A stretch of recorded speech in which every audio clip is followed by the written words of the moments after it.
Alors, amis auditeurs, bienvenue et merci de vous joindre à nous aujourd'hui encore une fois. Nous sommes aujourd'hui mardi 22 avril et comme nous vous avions annoncé, aujourd'hui ce sera un dialogue avec spécial puisque ça sera plutôt une conférence comme vous l'avez vu dans les annonces, conférence intitulé Imagine demain, science et société. C'est donc la 12e édition de la semaine de la science et de la technologie que nous faisons en collaboration avec les organisateurs de la semaine de la science et de la technologie. Nous saluons d'abord les téléspectateurs habituels, nos amis qui sont fidèles à nos programmes et qui nous suivent à travers nos différentes plateformes, à travers notamment YouTube, à travers Facebook, à travers Twitter, à travers Instagram, à travers aussi TikTok. Alors, comme d'habitude, je ne serai pas seul pour présenter cette émission. Je serai avec celle que vous connaissez, comme d'habitude, Patricia Grand Sourire. Bonsoir, Patricia. Bonsoir, Père Jean-Pierre. Bonsoir. Voilà. Bonsoir, les téléspectateurs. Et comme d'habitude, je suis heureuse d'être là. Et voilà. Alors, c'est vraiment un grand plaisir alors, de t'avoir encore ce soir pour cette édition spéciale d'Île Conférence. C'est la première fois d'ailleurs que nous organisons. Oui. C'est la première fois. Un petit challenge pour coordonner tout le monde, mais ça va bien se passer. On va essayer de le faire. Alors, pour commencer, qu'est-ce que nous faisons, Patricia? Alors, nous allons d'abord accueillir, évidemment, les salutations à nos téléspectateurs et puis merci de nous suivre. Je vais retweeter le tweet du Père Jean-Pierre pour que vous puissiez regarder aussi l'émission sur ma plateforme en direct. Et donc, nous allons maintenant donner la parole à Dora Mwanda. Bonsoir, Dora. Bonsoir. Bonsoir Dora, bonsoir Dora. J'espère que vous allez bien avec les grands sourires aussi. Oui, je suis très heureuse de vous voir tous les deux. Merci beaucoup, merci. Ben alors, on va laisser Dora se présenter et puis faire sa petite introduction de l'événement, en tout cas de la semaine de sciences et technologies. À vous la parole, Dora. Merci beaucoup, Madame Patricia. Donc oui, moi c'est Dora Mwanda et donc je suis la directrice de l'ASBL Investing in People. Donc l'ASBL Investing in People, c'est celle qui organise depuis maintenant 12 ans la semaine de la science et des technologies. Donc on est en 2025, nous en sommes à notre 12e édition consécutive. On ne s'est jamais arrêté depuis 2014 qu'on a commencé. Donc moi je suis la fraîchement directrice de l'ASBL. J'étais avant ça la directrice scientifique. Donc je me suis toujours occupée du pôle scientifique de cette activité. Et notre ancienne directrice a été appelée à d'autres fonctions maintenant. Donc voilà, je la remplace à la tête de l'ASBL. Et donc la Semaine de la Science est un festival scientifique qu'on organise chaque année au Congo, la République démocratique du Congo. Et l'objectif est de promouvoir une culture scientifique. L'objectif est d'encourager les jeunes, et particulièrement les jeunes filles, à suivre des filières scientifiques et à se lancer dans des carrières scientifiques parce que le monde a réellement besoin de la perspective, je dirais des femmes noires africaines. Le monde a besoin des sciences, la science a besoin des Congolais et des Congolaises en particulier. Donc voilà, notre combat, c'est vraiment de promouvoir le goût des sciences, de susciter le goût des sciences à travers notre jeunesse. Merci. Voilà pour la présentation. Merci, très belle introduction. Mais, je vais donc donner la parole au Père Jean-Pierre qui va continuer pour la suite de cet événement.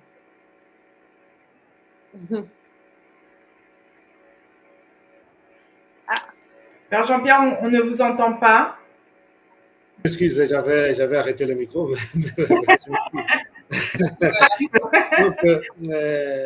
je m'excuse encore une fois. Et donc, comme c'est une conférence, ce n'est pas comme les autres émissions. Exact. Nous allons donc laisser la parole aux panélistes. Et le premier d'entre eux, c'est M. Adam Héritier Chebindou. J'espère que je n'ai pas décroché son nom de famille. Et monsieur Adam Héritier Chebindou est ingénieur biomédical. Il est aussi fondateur de Bora Technologies. Il va nous présenter sa vision pour renforcer la présence congolaise dans la recherche scientifique et l'innovation technologique. Mais je pense qu'avant qu'il n'intervienne, on voudrait peut-être, c'est ce qu'il a souhaité, qu'on puisse suivre une petite vidéo et puis alors on va lui donner la parole, il va intervenir, il va faire sa conférence. Donc, suivons rapidement cette petite vidéo. Bonjour, je suis Adam Chebindou, fondateur et PDG de Bora Technologies à Goma, en République démocratique du Congo. Je suis détenteur d'un master en ingénierie et en intelligence des affaires. Je suis aussi candidat docteur en ingénierie à l'Université du Texas. Ayant grandi à Goma, nous n'avions pas accès au laboratoire pour la pratique de nos cours. Au Congo, seulement un nombre très limité des écoles en a accès. C'est pourquoi, aujourd'hui, avec une équipe d'ingénieurs et éducateurs, nous révélons pour la toute première fois au monde un laboratoire de physique complètement équipé en réalité virtuelle. Les élèves pourront facilement accéder à toutes les expériences de physique qu'ils apprennent de la 3e en 6e secondaire. Notre laboratoire utilise la technologie avancée du métaverse pour donner accès aux élèves à un programme compréhensif de physique qui range de la loi de la gravité, la mécanique, l'électricité, l'électromagnétisme, la thermodynamique et j'en passe. Les élèves ont aussi accès à toutes les données de leurs expériences qu'ils pourront utiliser pour créer des rapports et faire des interrogations selon les exigences de l'enseignant. Cette technologie ne donne pas seulement accès à un laboratoire de physique, mais elle introduit pour la toute première fois en RDC le concept du métaverse et de la réalité virtuelle qui est déjà standardisé partout dans le monde, mais tout en l'adaptant au programme national congolais. Voici comment ça marche. Les écoles achètent des casques VR ou réalité virtuelle et Bora Technologies installe le laboratoire VR avec au moins 20 casques. Nous avons déjà constaté un grand succès avec Bora et du VR dans diverses écoles à travers l'Afrique. Les élèves sont plus engagés, les enseignants trouvent plus facile d'expliquer les concepts complexes et les performances académiques globales en physique se sont considérablement améliorées. Nous vous invitons à rejoindre la révolution éducative. Équipez votre école avec Bora Edu VR Physics Lab et offrez à vos élèves la meilleure base possible en physique. Ensemble, nous pouvons rendre l'apprentissage excitant, engageant et efficace.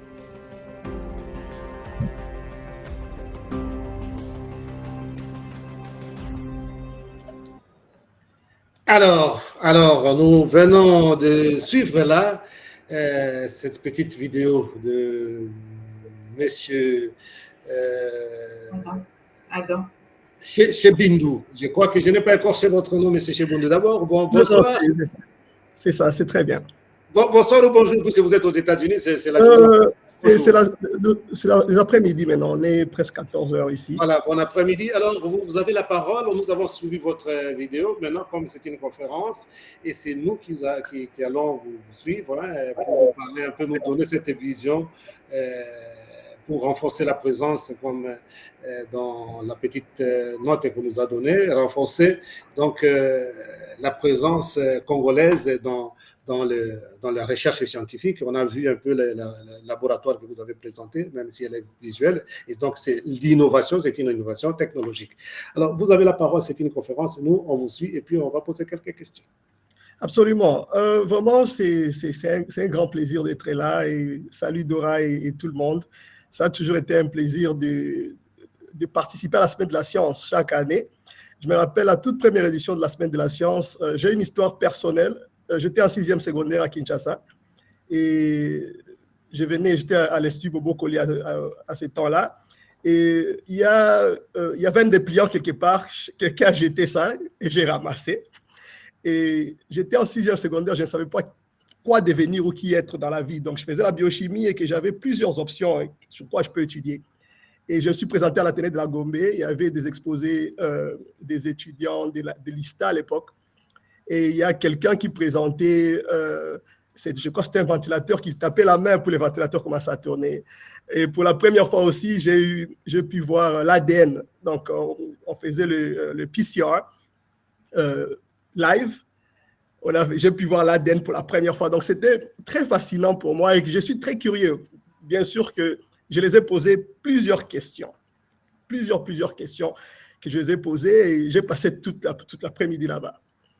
Alors, vraiment, pour moi, ça a toujours été un plaisir d'intervenir à la Semaine de la Science et vraiment, je trouve de la valeur dans ces genres d'activités.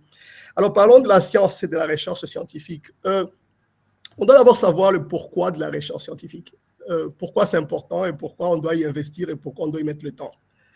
Ce qui est vrai est qu'il y a certaines personnes qui quittent de 0 à 1 et d'autres personnes qui quittent de 1 à N. Les gens qui quittent de 0 à 1, ce sont les gens qui développent le monde. Ce sont les pays développés, ce sont les pays avancés. Et quitter de 0 à 1, il faut être capable d'étudier les problèmes dans votre communauté et apporter des solutions appropriées. Alors, qu'est-ce que je veux dire? Je vais donner un exemple.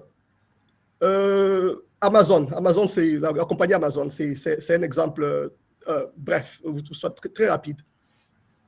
Il y a, à l'époque, tout le monde achetait des livres dans un magasin ou soit dans une librairie.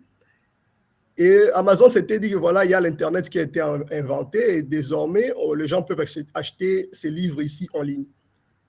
Et à part juste l'effet d'acheter ça en ligne, ils peuvent maintenant aussi, donc peuvent commander en ligne, puis ça ne sera pas seulement le livre, les gens auront besoin d'autres outils aussi qu'ils peuvent avoir très rapidement, si ce n'est pas très urgent. Alors, des solutions pareilles, c'est quelque chose qui quitte de 0 à 1. Et après ça, d'autres personnes, on a vu un peu eBay, on a vu d'autres entreprises sortir, amener ça maintenant de 1 à N. C'est-à-dire que non, les générateurs d'idées doivent être appréciés et doivent être récompensés. Et avec ça, on peut changer tout un pays. On peut quitter de la pauvreté à la richesse. Ce n'est pas de la magie, c'est très rapide. C'est parce que vous avez une idée innovante, vous avez quelque chose qui a résolu un problème que les gens avaient. Et quand on pense à la recherche scientifique, certaines personnes mystifient la recherche scientifique, alors que ça ne devait pas être mystifié. C'est quelque chose qui devait être banalisé, que tout le monde doit s'y mettre et tout le monde doit participer, soit comme étant un chercheur ou soit comme étant un consommateur de la recherche. Alors, si on amène ça maintenant dans le contexte d'Afrique ou soit en 2025, qu'est-ce qu'on pense et comment ceci peut aider un pays comme la RDC, par exemple, ou soit nous amener quelque part? Une chose que moi je crois est que nous ne pouvons pas réinventer ce qui a déjà été inventé. Si c'est ce que nous faisons, nous ne faisons pas de la recherche scientifique. Et c'est ce que nous observons souvent. Nous observons que voilà, on a lancé, on a lancé un fusil à Kinshasa, on trouve ça comme une innovation. Pas tellement. On a juste pris de 1, on a amené ça à N, puis à une mauvaise qualité. La recherche scientifique, comme elle se veut, c'est beaucoup plus du côté là, donc le côté là où une idée prend son envol, si je peux le dire. Quelque chose que ce n'est pas juste copier-coller, mais c'est quelque chose qui est utilisé, soit quelque chose qui vient et résout un problème direct qui n'a jamais été résolu. Et comment on peut le faire? Premièrement, on ne peut pas réinventer les lois de la physique. Je l'ai toujours dit que l'Occident, ils ont développé les lois de la physique. Ils n'ont pas développé, mais ils ont découvert les lois de la physique. et ils nous ont distribué ces lois de la physique là. Donc, on connaît la loi de Newton. On apprend la même mécanique partout au monde. On apprend la même biologie partout au monde. J'ai fait les études à Kinshasa, ça m'a permis, à Goma et à Kinshasa, parce que je suis de Goma originellement. Et puis, j'ai fait la dernière année secondaire à Kinshasa. À Goma et à Kinshasa, j'ai appris toute la biologie que je devais apprendre. J'ai appris toute la physique. Quand je suis arrivé aux États-Unis pour faire mes études, je n'avais pas à refaire le même cours. Je n'ai pas pris de chimie, je n'ai même pas pris de mathématiques à l'université. J'ai commencé mes études d'ingénieur en deuxième au lieu de la première, parce que j'étais déjà très bon dans tout ce qui était là, parce que c'est la même chose. Mais le fait maintenant de quitter là, à ces niveaux, transformer ça maintenant à une solution pour la société, c'est ça la recherche scientifique. Alors, en termes de défis, parce qu'il y a une question qui m'a été posée en termes de défis. Quels sont les défis pour la recherche, pour développer la recherche scientifique en RDC? Premièrement, il faut démystifier la recherche scientifique. Il faut démystifier ça et donner, donc banaliser ça. En anglais, souvent on dit « free the bird ». Donc, laisser que tout le monde puisse être passionné de ça. Et ceci doit être valorisé, pas seulement dans des domaines, dans des sciences appliquées, mais ceci doit être aussi valorisé dans les sciences sociales. Donc, des petites choses qui se passent dans nos communautés, nous devons être capables de comprendre et puis commencer à chercher maintenant avec des données, commencer à chercher des solutions dans ça. C'est la première chose qu'il faut faire, banaliser ça. Que tout le monde puisse pouvoir, ou soit puisse vouloir en faire partie. Et qu'est-ce que cela va donner? Dès que nous banalisons ça, nous allons maintenant explorer le capital humain. Et en explorant ce capital humain-là, qui est vraiment en Afrique ou au Congo, plus de, je crois, 70% de la population a moins de 30 ans, si nous libéralisons ça, nous disons à tout le monde que voilà, tu es jeune, tu es fille, tu es garçon, tu peux être un scientifique, tu peux résoudre un petit problème dans votre communauté d'une manière innovante. Pas seulement en copiant ce qui a déjà été fait. Ça, c'est la première chose. Maintenant, dès que nous banalisons ça, la deuxième chose maintenant qui est un défi, c'est au niveau du financement. Parce que dès qu'il y a une innovation, pas seulement le financement, mais aussi le droit des propriétés. Donc, c'est quelque chose que j'ai lu un livre, c'est le livre a reçu le prix Nobel en économie l'année passée.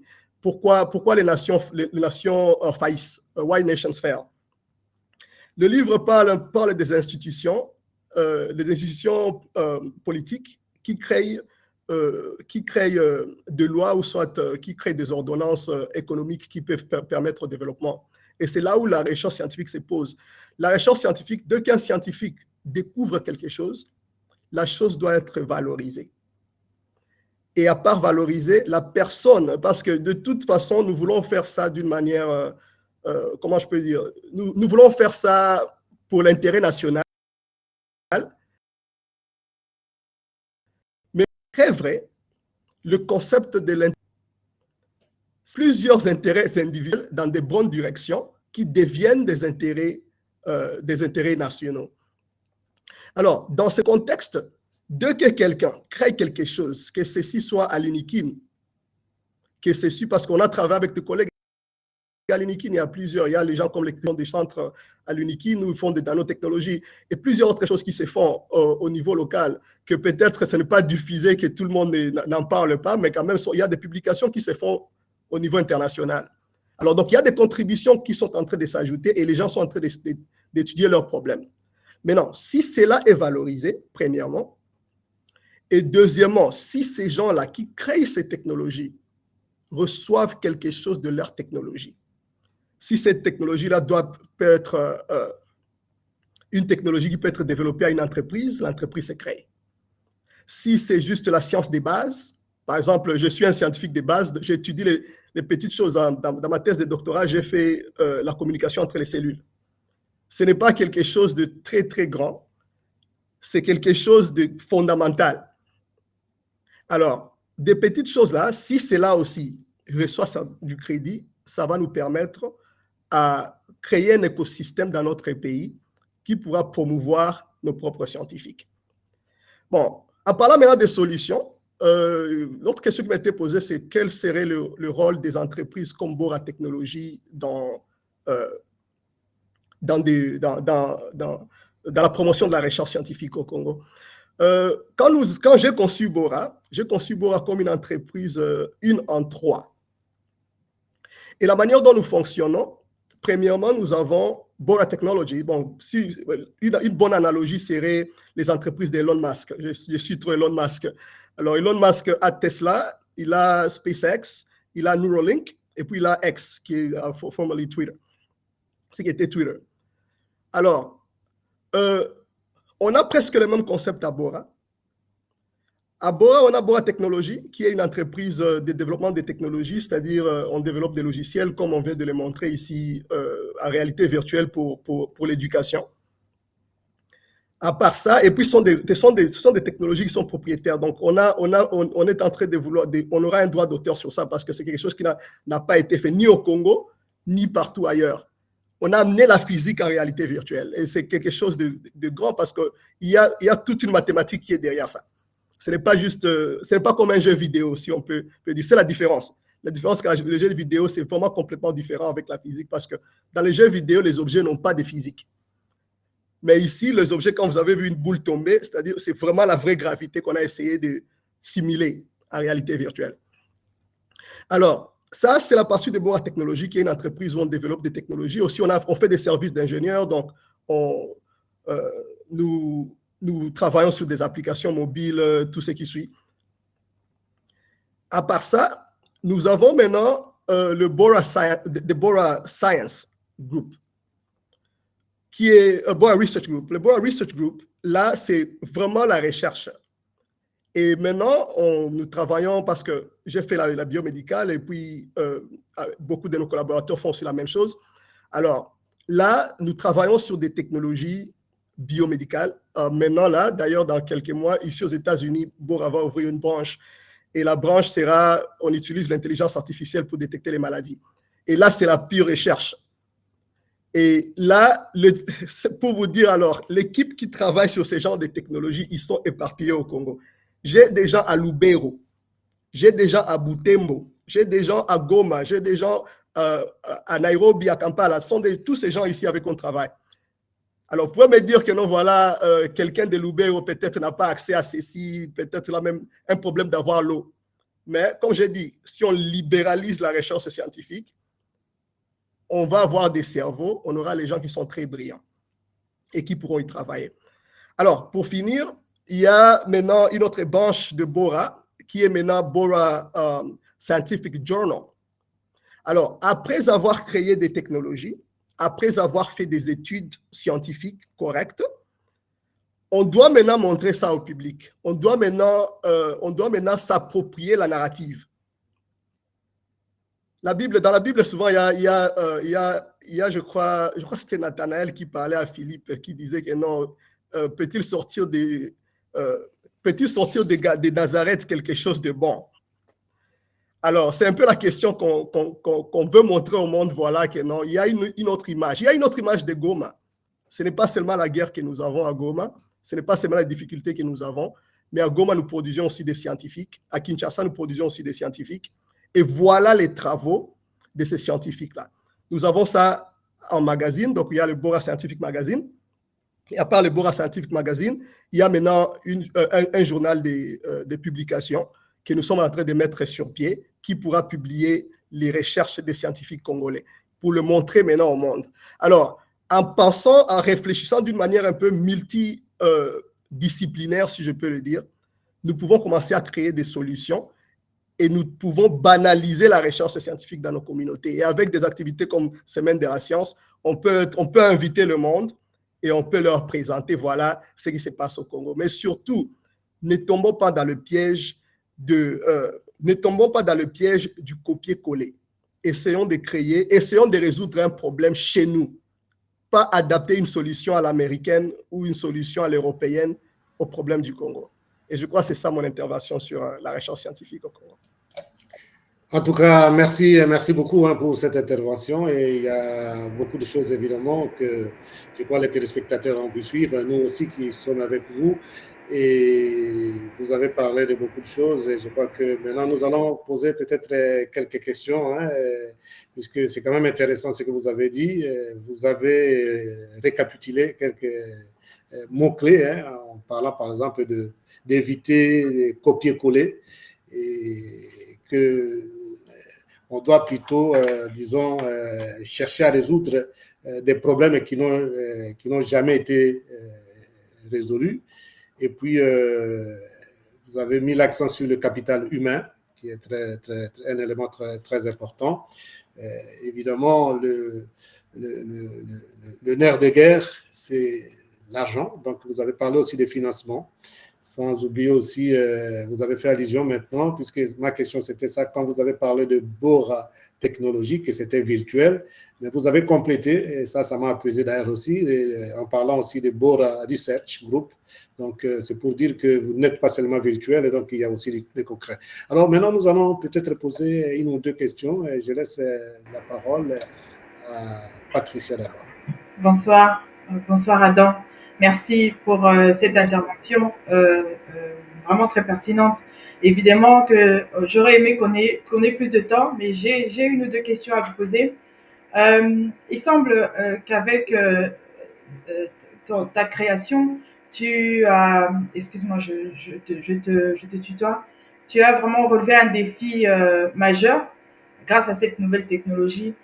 Mais j'aimerais que tu nous en parles juste un petit peu plus dans les détails parce que là, vraiment, tu as été dans une perspective très large. En fait, comment tu utilises cette nouvelle technologie? Comme tout à l'heure ici, tu viens de nous parler de l'intelligence artificielle, par exemple. Comment cette nouvelle technologie moderne et virtuelle a encouragé les élèves, les professeurs, le ministère de l'Éducation, puisqu'on a vu ça sur la vidéo de présentation. Comment est-ce que ça s'est passé pour vous? Ouais, vraiment, merci beaucoup pour la question. Alors, premièrement, c'est à la une. Hein.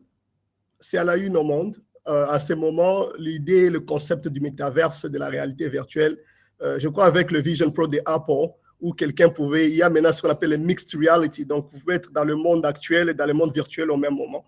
Alors, l'avènement de ce genre de technologies crée, à chaque fois quand je dis, quand il y a quelqu'un qui quitte de 0 à 1, il y a toute une série de technologies qui se développent après ça.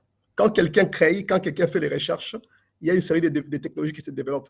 Et maintenant, si on banalise ces technologies et qu'on amène ça, on donne l'accessibilité à tout le monde, ça nous permet d'être dans une position où tout le monde peut créer ça un peu partout. Alors, au niveau des élèves, c'est simple. Vraiment, on a travaillé avec quelques écoles, notamment en Ouganda et aussi au Congo.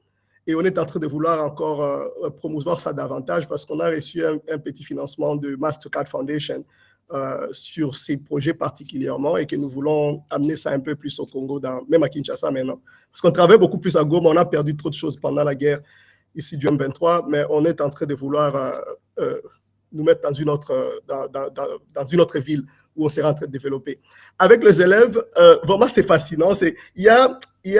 Pour moi, il y a une expression faciale que quand un étudiant voit quelque chose de très fascinant et que la chose-là a été créée par quelqu'un qui le ressemble. Donc, un grand du quartier, si je peux le dire, a créé ça. Et il y a cette connexion-là personnelle. À part ça, le fait que ces technologies ici, je parlais avec un collègue là, un ami, je lui disais que non, il n'y a pas vraiment rien de grave, de spécial. Ce sont les mêmes mathématiques que nous avons appris à l'école secondaire et à l'université à Kinshasa. C'est juste qu'on a appliqué ça. Et dès que vous montrez quelqu'un que c'est ce que vous avez fait, ça ouvre une partie du cerveau et les gens commencent à réfléchir, à penser. C'est pourquoi je dis que non, les gens qui développent ces technologies sont à Lubero. Ils ne sont même pas à Kinshasa, vous pouvez vous imaginer. Donc, c'est à Lubero que ça s'est fait. Alors, c'est à Butembo que ça s'est fait. Et les gens sont en train de créer ces technologies. Alors, pour amener ça au niveau où on a amené, premièrement, on a eu des supports, comme je voulais dire, Mastercard Foundation nous avait donné un peu de moyens. Et bon, même ici aux États-Unis, on continue à faire des pitchs parce que c'est aussi une technologie qui, même aux États-Unis, c'est innovante. Même si ça a été créé au Congo, mais ça peut aussi résoudre une solution ici. Alors, je ne sais pas si j'ai pu répondre à votre question. Oui, bien sûr, merci.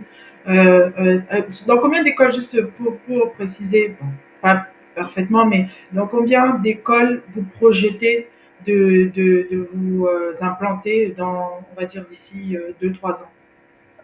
Ouais, pour le moment, nous avons un projet pilote que nous sommes en train de vouloir installer. On a eu des conversations, on a commencé une conversation à Malaïque, à Kalebouk avec Noëlla Coursaris, où il y a une partie de notre équipe qui, je crois, cette année, est en train de se préparer pour s'y implanter.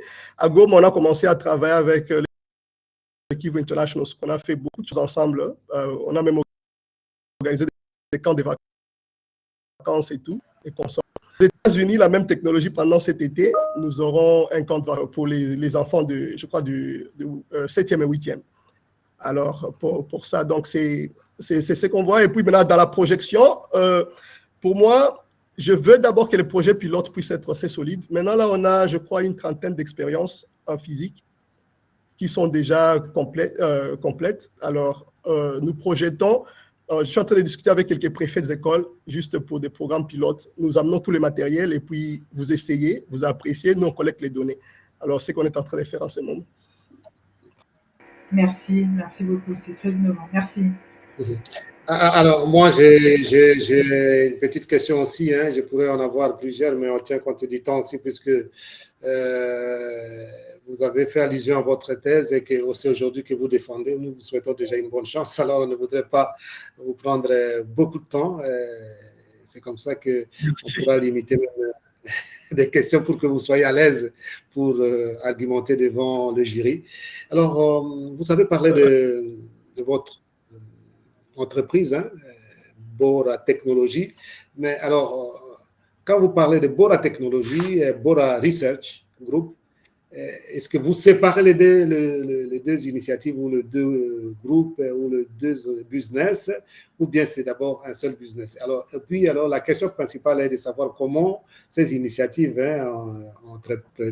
entrepreneuriales comme Bora Technology peuvent vraiment transformer la société congolaise de demain en tenant compte de réalités sur le terrain. Ouais, oui, ouais, les Bora Research et Bora Technology, ils sont sous la même parapluie, mais ce sont deux entités qui sont différentes. Donc, la gestion est différente. Dans Bora Research, par exemple, il y a un programme qu'on appelle Bora Scholars, où on aide, donc on forme des jeunes après leur cursus universitaire à Kinshasa, ou soit à Lubumbashi ou à Goma. On les prépare pendant une année, un programme Bridge, et puis ils viennent aux États-Unis pour faire les doctorats. Notre objectif, c'est d'avoir au moins 10 docteurs dans les 5 années qui suivent. Et ça va nous permettre maintenant de s'implanter. Maintenant, on est à 4 ici aux États-Unis maintenant, et nous continuons à faire, et nous continuons à avoir même des partenariats. On est en train de chercher même des partenariats avec d'autres programmes de bourse qui peuvent aider. Mais on a d'autres personnes. Je crois qu'on a une personne qui vient cet été aussi pour étudier l'intelligence artificielle notamment. Alors, ça, c'est cette partie. Je crois la deuxième question, c'était l'écosystème congolais. Je ne sais pas si vous pouvez répéter la question. Parler de réalité du Congo, puisque Oui. on peut consommer. Or, vous êtes par exemple contre les copier-coller. Et la réalité du Congo, c'est difficile d'inventer des choses, disons, de trouver des solutions aux problèmes qui existent comme vous le souhaitez. Mais comment maintenant ça peut transformer la société congolaise, qui est plutôt une société de consommation pas seulement de la nourriture, mais aussi même de la science. Donc, c'est un peu de copier-coller. Je vais donner un exemple. C'est quelque chose qu'on a fait. C'est une expérience juste cette année, juste avant la chute de Goma, au mois de décembre, avec des amis. Ça, ce n'était pas directement Bora en faisait juste partie. Avec des amis ici aux États-Unis, on s'était dit, voilà, nous voulons faire un hackathon sur l'intelligence artificielle. Nous voulons voir ce qui s'est fait sur l'intelligence artificielle au Congo. On a mis l'argent, je crois le gagnant devait recevoir une affaire, je crois 2 000 ou 3 000 $. Et puis, on a juste mis quelque chose ensemble. On m'a dit que non, vous aurez 3 jours pour créer une solution technologique dans votre coin qui résout un problème clair dans votre communauté. Vous n'avez que 3 jours. On voulait lancer ça partout au pays, mais on avait un problème de budget. Alors, on a dit que non, on va commencer à Goma. Je m'attendais peut-être que j'aurais 20 personnes. Mais il y a eu 500 applicants. 500. 500 personnes qui se disent que non, voilà, il y a l'intelligence artificielle, je vais m'y mettre. 500. Je crois qu'à Kinshasa, il y aura un symposium sur l'intelligence artificielle. J'ai vu ça sur les réseaux, je ne sais pas trop sur ça. Oui, moi-même, j'ai vu ça aussi. Même Patricia est intervenue sur ce tweet-là voilà. De l'intelligence et de l'organisation de l'intelligence artificielle, qu'on pouvait donner plutôt cet argent pour la bourse. C'est quelque chose comme ça. Voilà. Alors, je ne suis pas fan des symposiums, je ne suis pas fan des conversations parce que je trouve que ce sont des conversations qui sont souvent nulles. Il y avait un mime là sur Internet qui disait que non, quand les Congolais ont des conférences sur l'entrepreneuriat, les Chinois font $1 million. Donc, c'est un peu ça. On peut essayer un peu d'appliquer quelque chose d'être très direct. Avoir un objectif qui est précis au lieu de perdre de l'argent dans certaines choses. On avait un budget de moins de $10 000. On a organisé un hackathon à Goma avec mes amis ici. Ce hackathon-là a réuni, où il y avait 500 applicants qu'on ne savait même pas comment sélectionner. Je me rappelle faire des interviews parce qu'on devait amener jusqu'à 50. On devait juste avoir 50 personnes. Je me rappelle appeler les gens, faire des interviews directes avec des gens sur la compréhension de l'intelligence artificielle, même la création des modèles. Mais je me suis dit, waouh! Maintenant, Bora Technologie a toute une pipeline. Quand je vous dis que non, j'ai déjà à Lubero, ce n'est pas quelqu'un qui a quitté Lubero, il a entendu sur les hackathons, il est venu. Et quand il est retourné à Lubero, je l'ai engagé. Donc, comprenez un peu ces niveaux-là. Alors, dès que nous essayons de libéraliser ça, dès que nous posons la vraie question, nous serons très surpris des gens, des solutions qui peuvent être créées. Aujourd'hui, tout est accessible juste à la paume de la main. On a tout à la main, que ce soit à Mandaka, que ce soit à Kananga, que ce soit à Guadolite. Les gens peuvent créer des solutions. C'est juste que non, on doit leur poser des vraies questions. Alors, je n'ai pas vraiment peur du fait que de l'environnement ou de l'infrastructure. Le danger, c'est juste américaniser le Congo, ce que nous ne voulons pas faire. Mais en échange, nous voulons que les solutions viennent du pays, viennent du Congo, que les gens puissent être poussés à créer des solutions. Mettez quelque chose en marche, disez que non, dites que voilà, nous avons besoin de 1, 2, 3, donnez-nous une solution et vous allez voir comment les Congolais eux-mêmes pourront donner des solutions que vous êtes en train de chercher. Voilà, merci beaucoup. Avant, peut-être, pour ne pas beaucoup vous retenir, puisque nous connaissons que c'est une journée spéciale pour vous, vous devez être calme pour défendre la science, pas de copier-coller surtout. Mais il y a une question d'un téléspectateur. Voilà la question qui s'affiche. Je crois que c'est un monsieur, Isiaka Maman, je ne sais pas si c'est un homme, puisque quand je vois Maman encore, je commence à hésiter. Isiaka Maman, mais c'est un homme quand je vois un peu l'image, même si elle est petite. Isiaka Maman Nafiou, qui dit comment favoriser la collaboration et la synergie à l'échelle africaine dans ces domaines. Voilà. Comme je peux dire, la question, c'est juste le fait de libéraliser. Donc, j'utilise ce terme trop. Et je répète ça pour que les gens puissent y mettre un accent. Si nous voulons favoriser cette collaboration-là, nous devons libéraliser l'information, nous devons libéraliser nos questions, nous devons donner l'accès à tout le monde de donner une solution. Alors, et dès que nous faisons ça, la solution peut venir, je ne sais pas, de Cap-Vert, ou soit de Cap-Vert, ou soit de l'Angola, mais la solution pourrait être utilisée et au Congo, et pourquoi pas partout dans le monde. Avec Bora Technologie, par exemple, on s'est dit que non, le même problème qui est au Congo, ça peut être le même problème au Mexique. Aujourd'hui, j'apprends l'espagnol parce que bientôt, là, Bora peut aller au Mexique parce qu'ils auront besoin de la même technologie. Donc, c'est un peu ça la manière dont on doit réfléchir, que ce n'est pas seulement aussi au Congo, c'est Congo to Global, Congo au monde. C'est un peu ça. OK. En tout cas, un grand merci, monsieur Adam Héritier Chebinou pour cette intervention. Malheureusement, nous ne pouvons pas vous retenir pendant longtemps, mais si vous voulez encore rester un tout petit peu, vous serez dans les rooms et vous pouvez demander la parole à partir de là. Et quand vous pouvez partir, vous partez, mais vous serez encore dans les rooms. Alors, nous allons passer, n'est-ce pas, Patricia, à la deuxième intervenante. Deuxième intervenante, ça sera cette fois-ci. une dame. Donc, ça sera Madame Yanaël toi. Nous allons changer de registre aussi, hein, puisque ça ne sera pas la même chose. Là, nous allons quitter le Bora Technologie pour entrer à autre chose. Alors, bonsoir tout d'abord, Madame Yanaël Ntoua. J'ai bien prononcé Ntoua, c'est ça? Oui, oui c'est ça, oui. Ouais. Alors, bonsoir. Bonsoir à tous. Bonsoir. Oui. Alors, comment ça va, Madame Yanaël? Très bien, ça va Alors, bien. un petit commentaire d'abord, puisque nous sommes dans une conférence, vous avez suivi notre premier intervenant, M. Adam, héritier chez Bindou. Oui. Vous étiez dans les rooms, je vous voyais un peu sourire là-bas dans les rooms. Un petit mot juste avant que je vous présente et on vous donne aussi la parole. Ok, ben moi je m'appelle Yanaël Ntoua. Je suis vraiment heureuse de participer à cette conférence. Comme on va le dire, sûrement on va l'annoncer, je suis poète et écrivaine parmi toutes les casquettes que je porte.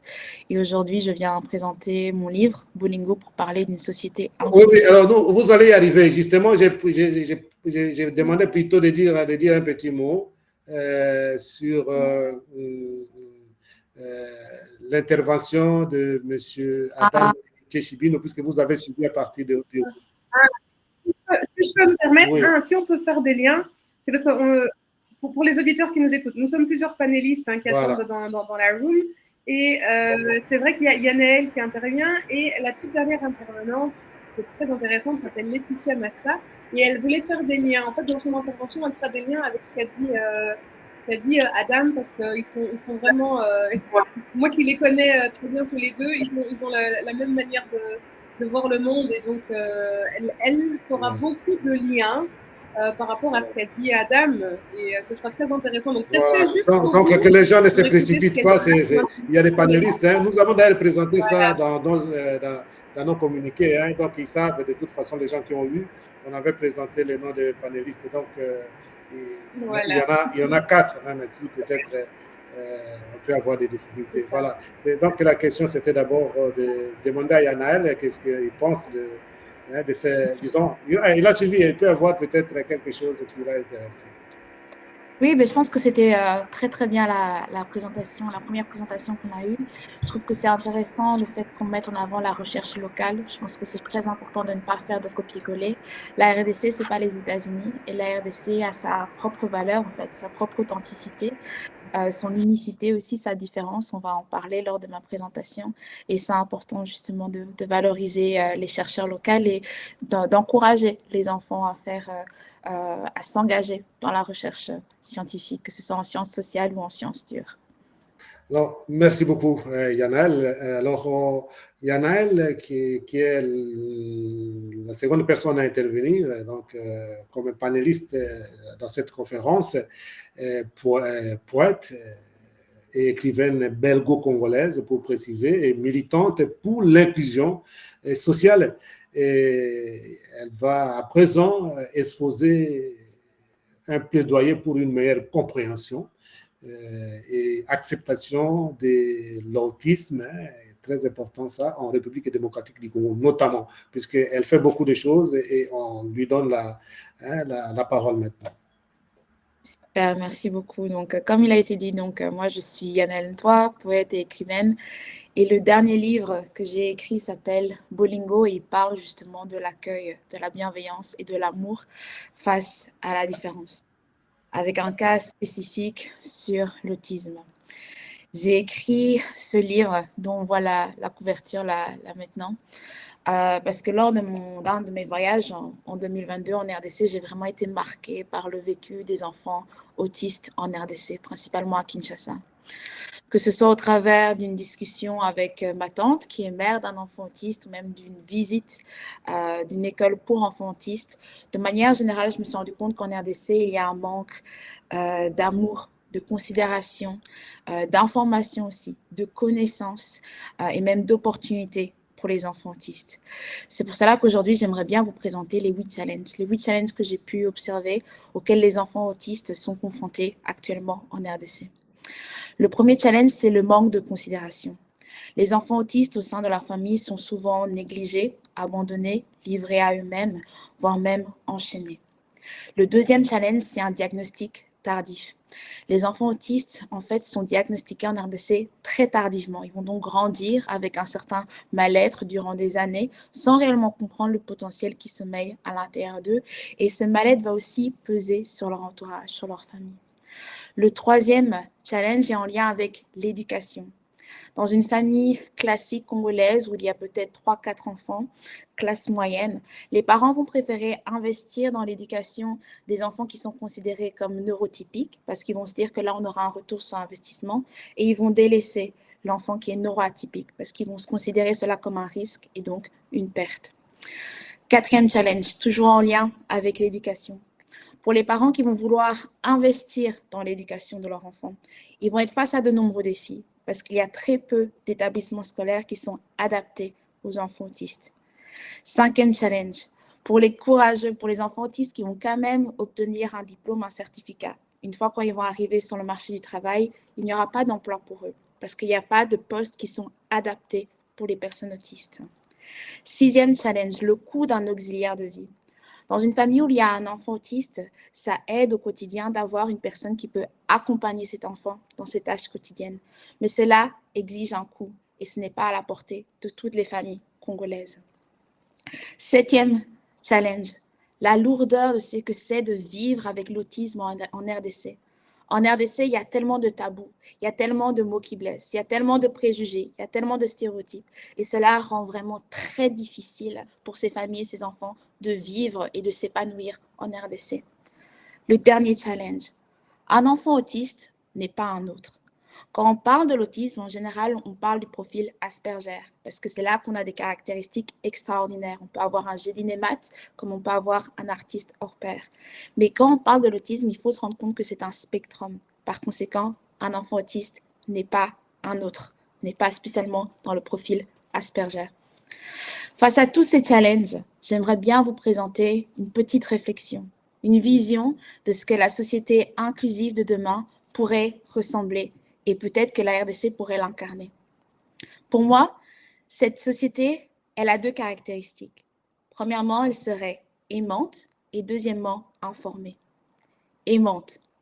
Quand on s'aime individuellement, qu'on prend le temps d'accueillir les différentes facettes qui nous constituent, quand on apprend à valoriser notre propre différence, on acquiert les capacités pour aimer l'autre dans sa différence, pour le valoriser, pour le considérer et pour lui donner sa place dans la société. Informer, et c'est là qu'on peut faire un lien avec la première présentation. Quand on utilise la science pour comprendre l'autisme et quand on arrive à comprendre l'autisme, c'est là qu'on peut sortir des préjugés, des stéréotypes, du vocabulaire qui blesse. C'est là qu'on peut comprendre en fait les forces et les faiblesses des enfants autistes. Et c'est là qu'on peut apporter des solutions, comme la création d'établissements qui sont adaptés pour les enfants autistes ou des opportunités d'emploi qui sont adaptées pour les enfants autistes et les adultes qui deviendront. Pour conclure ma présentation, j'aimerais bien toucher un dernier mot sur le pouvoir de l'art et comment les mots, les histoires peuvent éveiller les consciences. L'art, les mots et les histoires ont la capacité de briser les stéréotypes, d'informer les gens, de créer des nouvelles narratives et des nouveaux imaginaires. L'art touche les cœurs. Et c'est quand on touche les cœurs qu'on inspire les gens à devenir les acteurs de la société de demain. Merci beaucoup pour votre attention.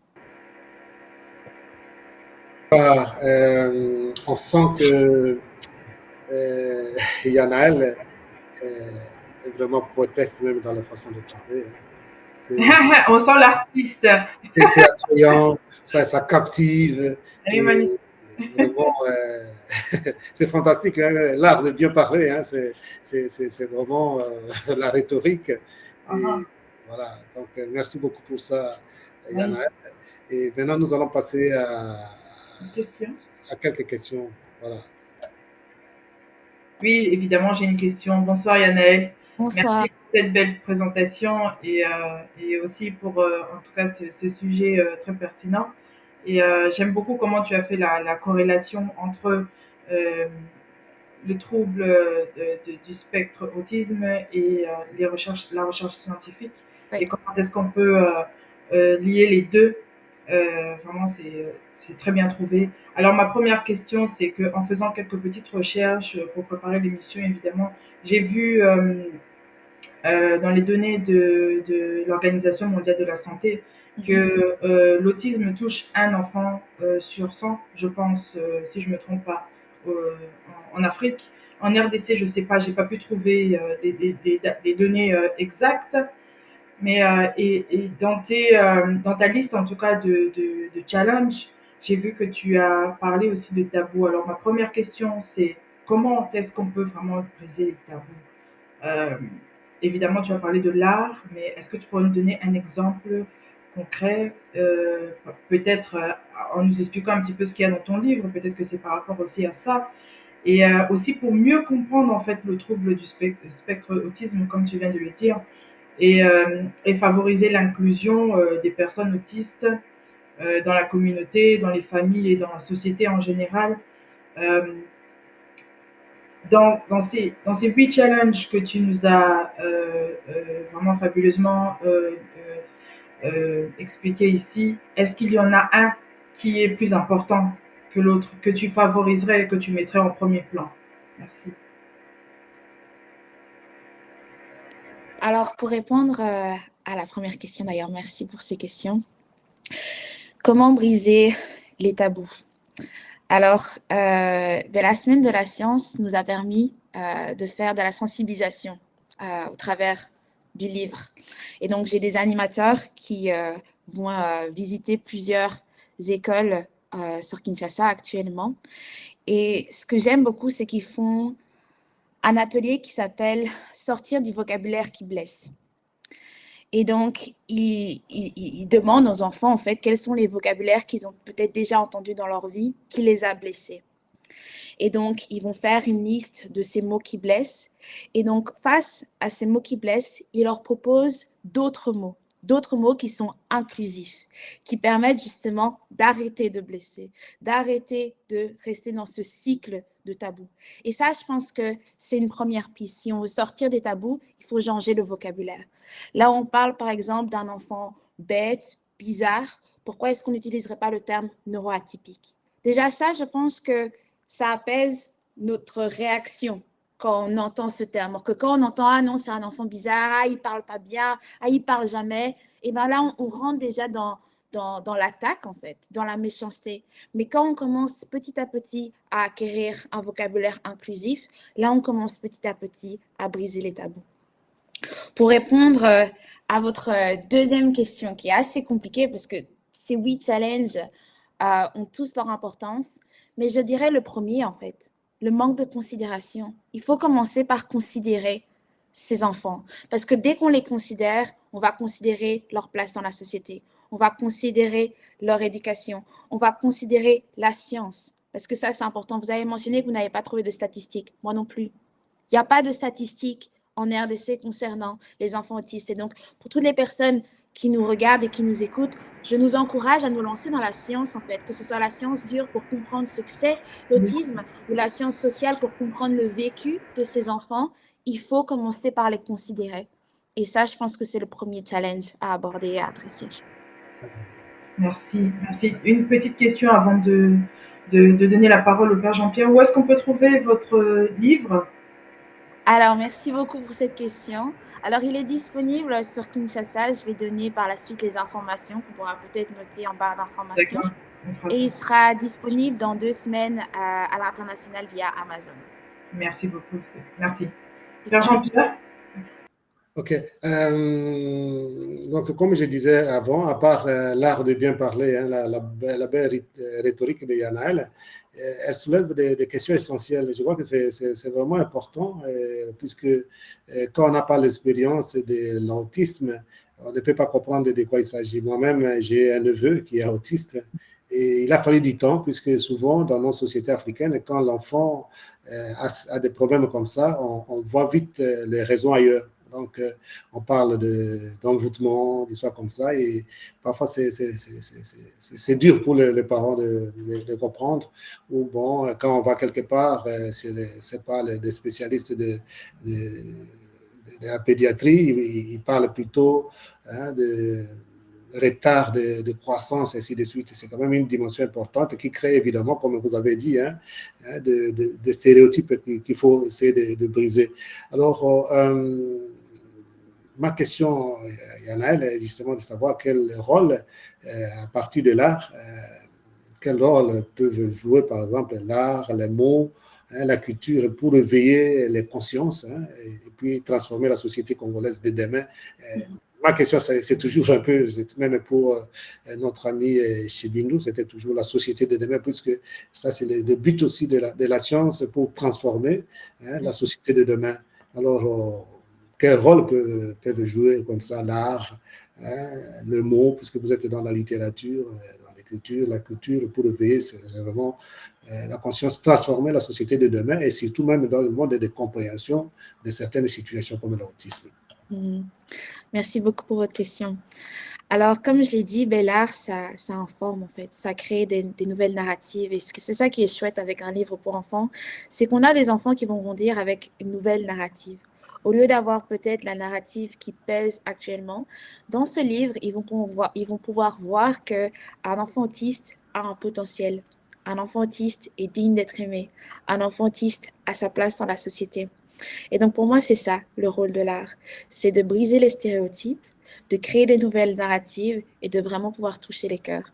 Parce que ces enfants, ce sont les acteurs de demain. C'est eux qui vont créer la société inclusive. Donc, il faut pouvoir, dès leur plus jeune âge, leur montrer, en fait, créer des nouveaux imaginaires, leur ouvrir l'esprit. Et c'est ça le rôle de l'art. Merci beaucoup pour cette concision. C'est vraiment bien dit. Alors, on continue avec la conférence. Maintenant, je laisse la parole à Patricia pour la suite. Merci. Alors, merci beaucoup à Yanaël pour sa brillante intervention. On va donc accueillir le prochain intervenant, Monsieur Arthur Villa. Monsieur Arthur. Bonsoir. Bonsoir. Il y a un petit écho chez vous, mais ok, ça va mieux. Ça va mieux.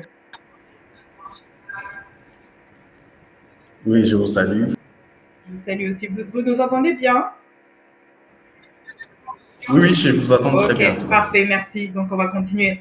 Alors, on va vous présenter aux téléspectateurs. Donc, vous êtes chercheur en agronomie et vous allez donc faire comme les autres intervenants, exposer en tout cas le rôle stratégique de l'agriculture dans la lutte contre l'insécurité alimentaire. Donc, on va vous écouter et puis vous allez aussi vous présenter en quelques minutes et puis parler sur ce sujet-là. Merci. Merci beaucoup. Je m'appelle Arthur Mouadila. Je suis ingénieur agronome. Chercheur aussi à l'université de Kinshasa, Nikil, et spécialement ce qui est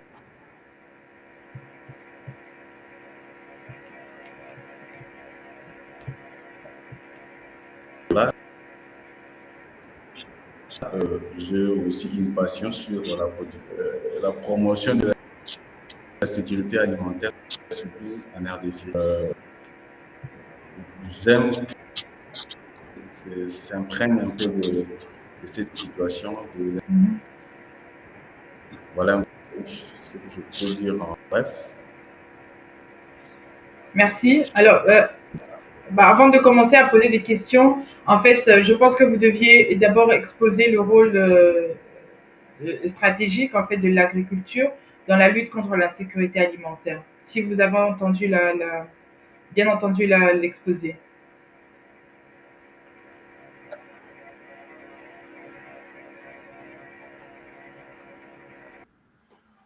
Est-ce que vous m'entendez? Père Jean-Pierre, vous m'entendez? Oui, moi, je t'attends, Patricia. Elle doit avoir de sérieux problèmes de connexion. C'est ce qu'on avait un peu déjà dit en amont.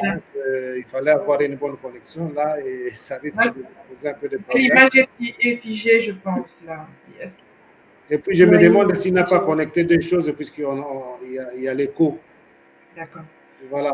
Alors, Là, est-ce qu'on peut passer à, est-ce qu'on peut euh, passer à Laetitia? oui, je crois que directement. Oui, alors On le Patricia. récupère après, on peut le récupérer après. Hein. Mhm. Est-ce que Laetitia Massa est là? Voilà, Laetitia est là, donc on va passer à Laetitia directement, puisqu'on risque d'avoir des difficultés avec Willy. On prend directement Laetitia. Alors, voilà. Bonsoir Laetitia Massa, bonsoir. Bonsoir Patricia, bonsoir Jean-Pierre, bonsoir Dora. Je suis ravie d'être avec vous ce soir et merci de m'avoir invité à cette conférence, à cet échange sur ces questions. Moi, j'ai un petit élément à présenter, Jean-Pierre, s'il peut m'accompagner. Je ne sais pas. Je vais vous laisser le temps. Je vais vous laisser le temps de partager votre slide ou votre photo, je ne sais pas. Il attend dans la room. Ouais. D'accord. Le slide attend dans la room pour Jean-Pierre, je pense. D'accord. Ok, pas de problème. Merci. Alors, je vais d'abord vous présenter pour que les intervenants puissent comprendre, parce que comme il y a plusieurs intervenants, c'est pas comme d'habitude. Donc, vous êtes expert en stratégie d'innovation et cofondatrice de Pinchasa. Et donc, à travers votre exposé, vous allez mettre en lumière les liens entre territoire, identité et l'émergence d'une citoyenneté active et éclairée. Mais avant ça, est-ce que vous avez pu écouter Yanaël? Tout à fait. J'ai écouté tout le monde. Donc, si vous avez juste un petit commentaire sur ce que Yanaël vient de dire, et puis ensuite, vous pouvez enchaîner avec votre exposé. Tout à fait. Alors, en faisant mon commentaire, je vais révéler le poteau rose de Pinchasa. Je dois faire comme ça. C'est tout l'intérêt de ma première slide que j'ai envoyée. Mais je vais le dire sans slide. Je connais Pinchasa comme mon enfant, puisque c'est mon premier enfant sur la terre du Congo. Jean-Pierre peut mettre le slide. Père Jean-Pierre, vous pouvez mettre le slide? Ok, voilà. Merci. Merci Jean-Pierre. Alors oui, voilà, donc nous, on est Pinchasa. Moi, je suis cofondatrice et dirigeante de Pinchasa, tant à Kinshasa et donc en RDC qu'en Belgique. Nous sommes implantés sur les deux continents. Et en fait, notre mission, ce pourquoi on vit et ce pourquoi on se bat tous les jours, c'est justement d'aider les organisations, que ce soit des entreprises ou des institutions ou des pays tout entiers, à s'adapter à un monde qui change et à un monde qui est incertain.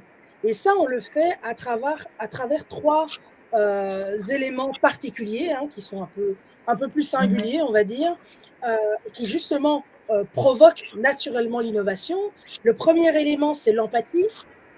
Et ça me fait revenir sur ce qu'a dit Yanaël. Je vais y revenir donc. Le deuxième élément, ce sont les méthodologies design. Et je vais expliquer un peu plus tard ce que c'est. Et le troisième élément, c'est justement l'introduction d'une culture de la donnée, d'une culture de la data. Et je voulais quand même préciser ça en amont de tout ce que j'allais vous dire, puisque nous, chez Pinchasa, on conçoit que tout est une question de problème à résoudre de manière créative. D'accord ? Pour résoudre des problèmes de manière créative, la première chose qu'il faut pouvoir déployer, c'est ce que nous appelons l'empathie, c'est-à-dire la capacité de se mettre à la place de la personne qui vit la problématique. D'accord ? Et donc, lorsqu'on parle d'empathie, pour revenir sur l'exposé de Yanaël, si la majorité de la population congolaise ne parvient pas à se mettre à la place d'une personne autiste, eh bien, il lui sera très difficile de développer de l'empathie, de la compréhension, de la considération, et ce que Yanaël a appelé de l'amour pour ces personnes extrêmement singulières. Ce que Yanaël a dit de très intéressant aussi, c'est que ce que nous percevons le plus de l'autisme, en tout cas sur le spectre de l'autisme, c'est Asperger ou Asperger, je ne sais pas comment on est censé le dire. Et ce que je trouve très très intéressant justement quand on parle d'empathie, c'est que cette empathie vis-à-vis et cette connaissance et cette compréhension d'Asperger, elle a été créée, comme l'a dit Anaël, par les narratifs et surtout Hollywood. quand on voit un film à la télévision sur l'autisme, on voit en fait un film sur Asperger. Donc, c'est quelque chose d'extrêmement intéressant parce que ça nous montre l'une des manières dont on crée l'empathie pour un groupe de population. Donc ça, c'était sur l'empathie. Je vais revenir à mes slides si Jean-Pierre veut bien. Le lien que moi, je pourrais faire avec, justement, est-ce que mes slides sont de retour? Je les aime, est-ce qu'elles peuvent revenir? Le lien que je voudrais faire avec ce que Adam avait indiqué tout à l'heure, c'est la question, donc il a évoqué beaucoup de choses et j'avais une chose à dire à chacune de ces phrases et j'avais envie de dire oui et j'avais envie de dire et d'ailleurs, etc. Bref, ce que je vais dire plutôt maintenant, c'est qu'effectivement, il est absolument indispensable de compter avec le capital humain, de banaliser la science et notre approche pour banaliser la science, c'est en fait d'avoir ce qu'on appelle une approche scientifique de l'entrepreneuriat, de la construction d'institutions. C'est cette approche scientifique que nous voulons mettre et que nous mettons en fait dans absolument tout.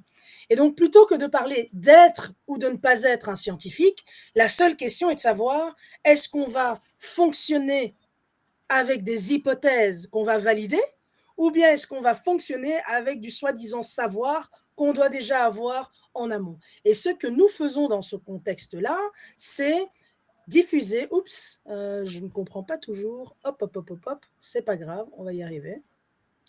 Les aléas du direct, vous voyez ce que je vous montre, j'espère, c'est de diffuser le plus possible les réflexes qui permettent à une personne de comprendre comment transformer un problème en une opportunité. Une opportunité pas uniquement financière, mais une opportunité pour changer la vie, le bien-être de la majorité de la population ou même d'un groupe en particulier. L'une des choses que Adam a précisé, c'est d'une part, le capital humain, c'est important, et c'est d'ailleurs là-dessus que nous nous focalisons énormément au sein de ce qu'on appelle notre dojo. Et ce que vous voyez à l'écran, c'est en fait la mission de Pinchasa Dojo, donc notre pôle formation, notre pôle académique, où nous formons des entrepreneurs, des managers, des collaborateurs, des aspirants aussi, et j'espère bientôt des leaders politiques, parce que eux aussi doivent devenir ce que nous appelons les creative problem solvers, c'est-à-dire des personnes qui prennent un problème, observent quelles sont les populations qui sont le plus touchées par ce problème et appliquent un processus qui commence avec de l'empathie, qui intègre toute une série de méthodologies design et qui est basé sur la data plutôt que uniquement l'intuition ou uniquement l'envie ou ce qu'on a entendu ou l'émotion, pour effectivement commencer à construire avec les populations touchées une solution. Et donc, c'est vraiment là-dessus qu'on se focalise chez Pinchasa et en particulier dans notre dojo. Et donc, pour répondre à l'un des aspects que Adam avait précisé, c'était l'un des défis. D'une part, on a le capital humain et c'est à ça qu'on s'attaque d'abord et avant tout. Et d'autre part, on a le défi de la monétisation. Alors Adam, et je le comprends entièrement, a préféré considérer que les générateurs d'idées doivent être récompensés. Chez Pinchasa, on pense tout autre chose. Personne ne doit être récompensé. Mais par contre, chacun doit comprendre comment une idée peut être monétisée et comprendre que tant qu'une idée ne résout pas le problème de personnes qui sont capables de payer pour que cette idée voie le jour, eh bien, les chances sont grandes qu'elle ne soit jamais récompensée parce qu'elle ne sera jamais monétisée. Et donc, c'est ce qu'on apprend à tous nos apprenants au sein de notre académie. Et donc maintenant, pour en revenir plus précisément à la question des territoires, hein, parce que c'est la question que Patricia m'a posée il y a un instant, c'est simple. Comment concilier les Congolais avec leur territoire pour mieux le développer? Nous, on a observé une chose, c'est que là où la majorité des gens voient la population congolaise comme des personnes qui ne se sentent pas concernées ou qui ne sont pas très motivées pour l'une ou l'autre chose, nous, on a décidé d'observer d'un peu plus près, avec empathie justement, la majorité des Congolais auxquels nous avons eu accès, puisque nous avons vécu au Congo plusieurs années, même si nous sommes, enfin, je suis née en Belgique. Kinshasa est né d'ailleurs au Congo il y a 7 ans. Et donc, nous avons énormément observé les comportements et les réflexes par rapport à ce territoire justement. Et on voit que d'un côté, il y a beaucoup d'attachement émotionnel des Congolais, tant lorsqu'ils sont sur le territoire national que dans le monde entier. Hein, dès que le Congo joue au foot, eh bien, les Congolais brandissent leur drapeau. Mais par contre, lorsqu'il s'agit d'aller se battre ou de rentrer simplement au pays, entre guillemets, il y a beaucoup moins de voix qui se lèvent pour effectivement aller au front d'une manière ou d'une autre. Hein. Il y a plusieurs types de... Et nous, ce qu'on a observé, c'est qu'il y a un sentiment de manque de pouvoir de chacun. D'accord ? Donc chacun se sent ne pas avoir la capacité de faire quelque chose en tant qu'humain unique, seul. Et lorsqu'on entend la plupart des Congolais, chacun se dit, ou chacun exprime en tout cas, si j'étais président, je ferais X, je ferais Y. Si j'étais ministre, je ferais X, je ferais X, je ferais Y. Pourquoi ? Parce que la plupart d'entre eux n'ont pas été formés à comprendre que tout ce qui se trouve autour d'eux est une ressource pour résoudre des problèmes. D'accord ? Ce qui nous a vraiment frappé lorsqu'on vivait à Kinshasa, c'est le temps extrêmement court dans lequel un pépin de papaye qu'on avait laissé tomber avait commencé à faire produire un petit papayer entre deux pierres et qu'on a dû le tuer parce que sinon il allait pousser à l'intérieur de ce qu'on croyait être une construction solide. Donc, cette réalité, la majorité des Congolais s'en rendent compte. Ce qui manque, c'est de se sentir le pouvoir d'agir. Et donc, là où la majorité des gens parlent de motivation, hein, quand on veut, on peut, nous, chez Kinshasa, on inverse ce dicton, parce que la vérité, c'est que c'est quand on peut qu'on veut. C'est quand on comprend le lien entre ce qu'il y a au-dessus de la terre, sous la terre, et notre capacité d'agir, qu'on commence à se sentir l'ambition soi-même, au quotidien, en tant qu'individu, de faire quelque chose, même lorsqu'on n'est pas ministre, même lorsqu'on n'est pas président.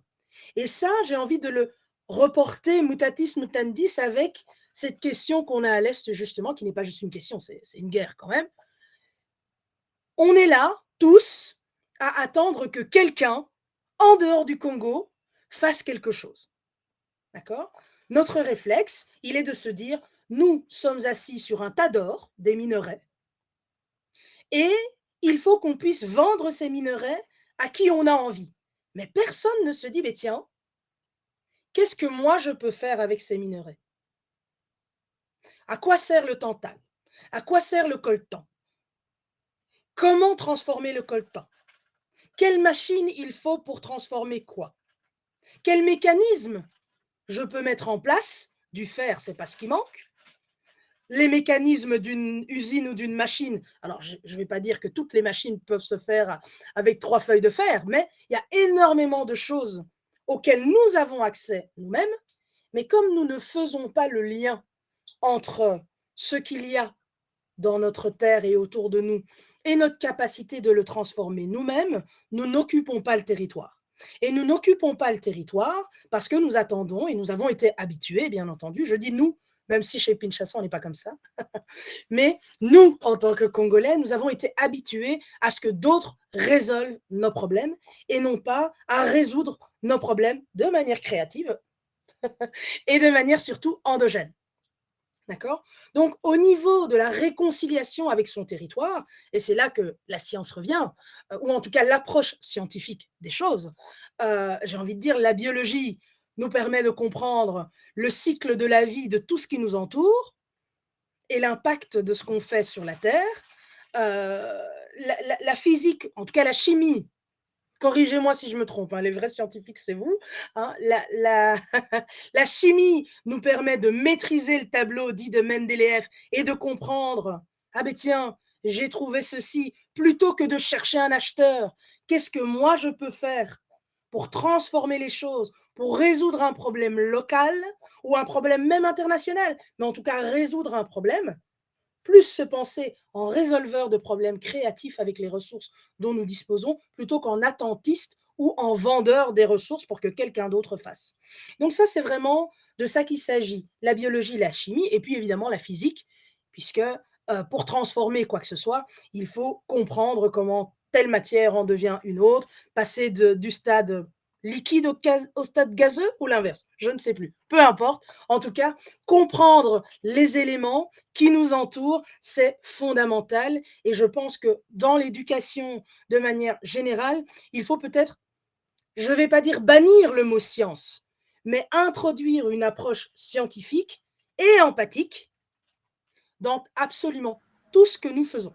Donc, l'empathie, les méthodologies design qui permettent de transformer un problème en une opportunité, la culture de la data qui permettent justement d'appuyer cette approche scientifique. Tout à l'heure, Adam parlait de production scientifique, mais de consommation scientifique.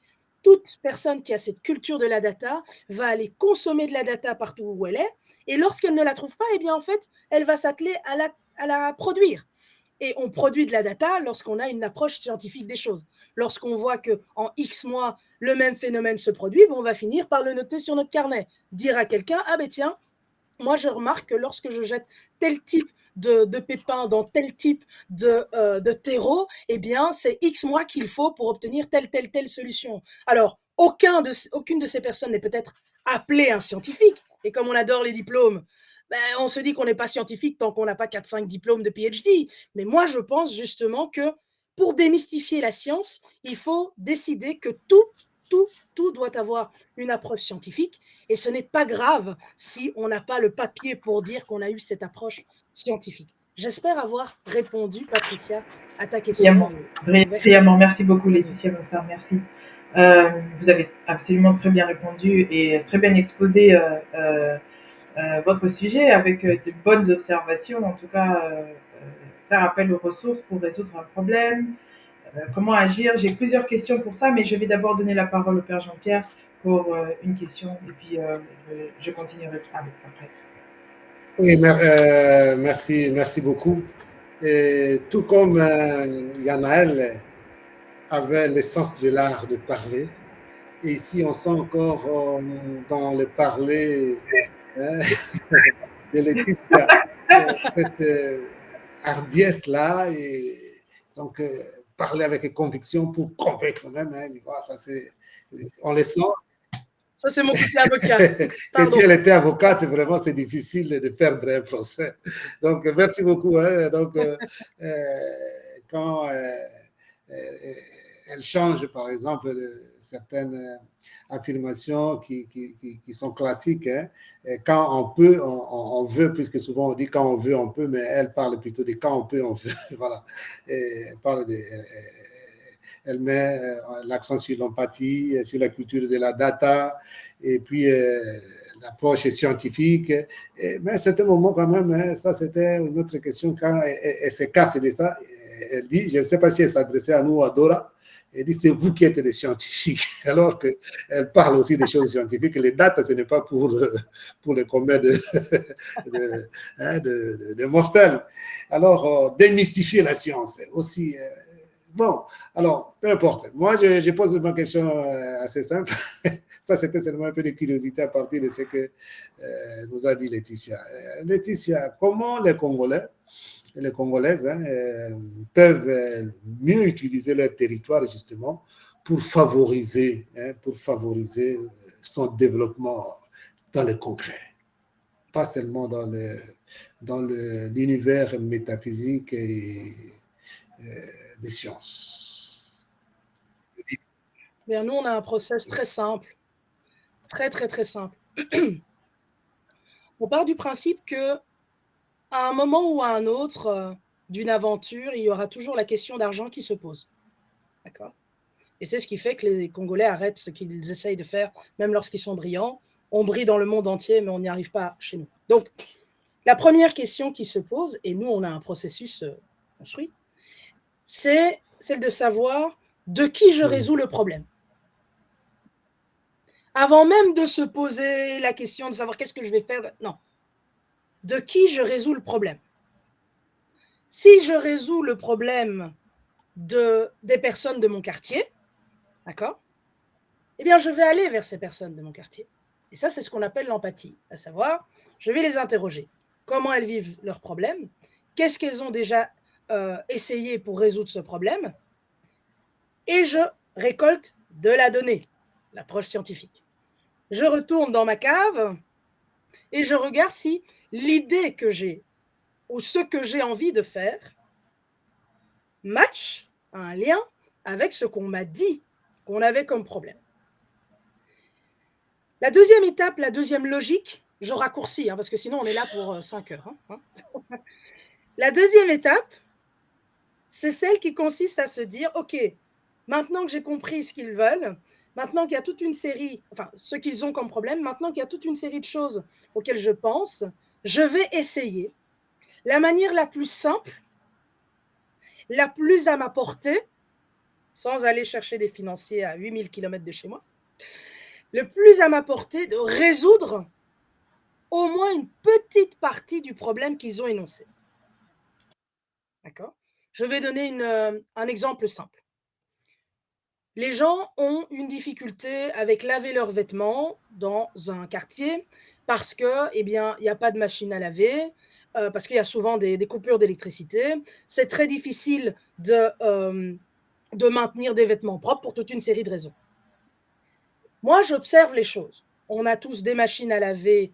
Alors, ceux d'entre vous qui ont vraiment vécu à Kinshasa, là, vous connaissez les machines à laver qui ne sont pas les mêmes, qui n'ont pas un tambour, mais dans lesquelles on met les choses et dont on peut vraiment être très conscient du mécanisme.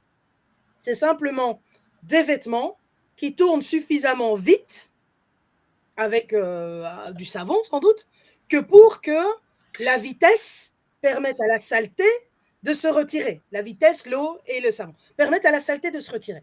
Et donc, ça signifie que si j'ai une bassine, que je mets la bassine vers une autre bassine, je scelle la bassine ou d'une manière ou d'une autre, je fais en sorte que la bassine soit fermée. Je mets 2 bâtons. Je dis à 3 enfants de courir et de s'amuser avec les bâtons. J'ai résolu le problème. J'ai résolu le problème. C'est-à-dire que on va voir après combien de temps les vêtements sont propres. Et on fait cette expérience avec le quartier. Et avec le quartier, on se rend bien compte que, ah tiens, les vêtements sont propres non pas après 5 minutes de course à X km/h, parce qu'il faut aussi chronométrer, soyons scientifiques, on a dit, mais pas après 5 minutes, mais après 20 minutes. OK? Et donc, on se rend bien compte d'une chose, c'est que pour pouvoir nettoyer X kilos de vêtements sales à tel degré, il faut telle bassine, tel élément pour sceller la bassine momentanément, tels éléments pour avoir une poignée pour courir sans abîmer ni les vêtements ni les 2 bassines, et que l'ensemble de ces éléments coûte autant. Mais qu'après, il faut payer des chaussures à la personne qui va courir, et peut-être la rémunérer pour le temps pendant lequel elle va courir. Additionner tout cela, et puis demander au quartier, est-ce que vous êtes prêts à payer le prix pour avoir votre machine? Si le quartier répond non, non, non, c'est trop cher pour nous, on retourne à la table de travail. Mais cette fois-ci, non plus pour repenser la solution, mais pour penser ce qu'on appelle le modèle économique. Ce modèle économique, on peut changer.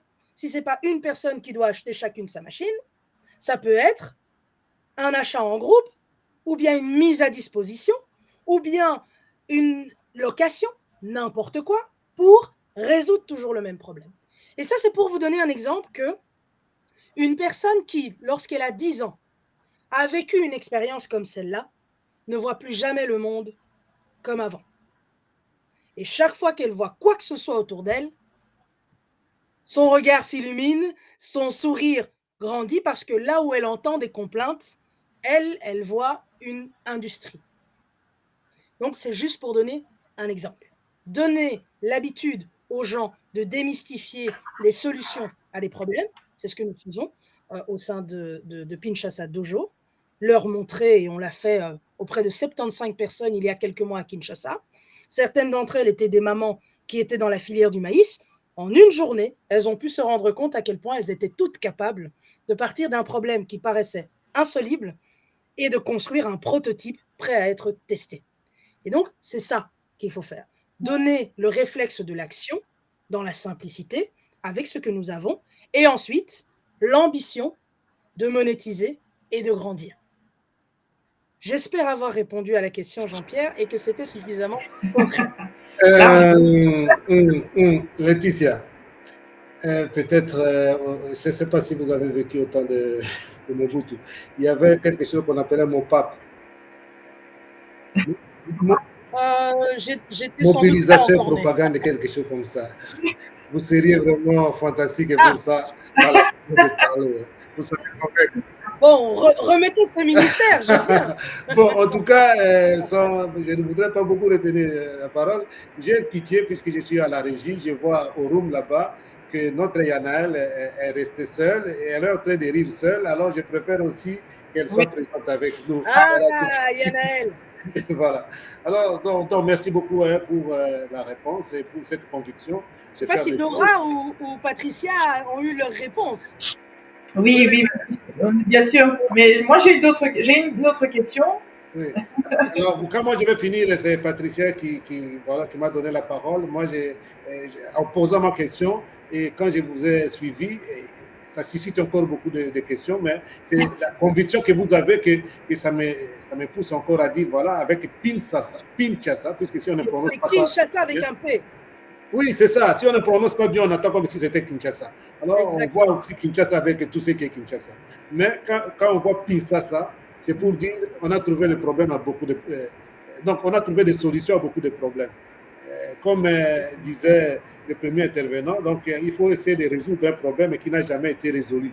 Et je comprends pourquoi vous avez réclamé de parler.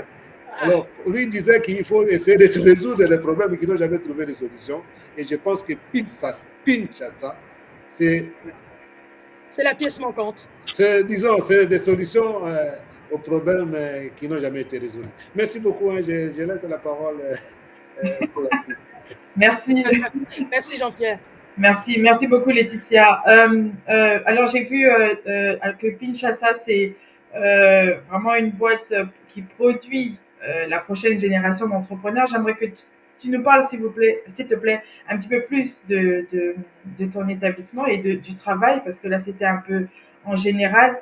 Mais qu'est-ce que vous faites concrètement et qu'est-ce que vous pouvez offrir, je dirais, par exemple, au système éducatif au Congo pour donner en fait cet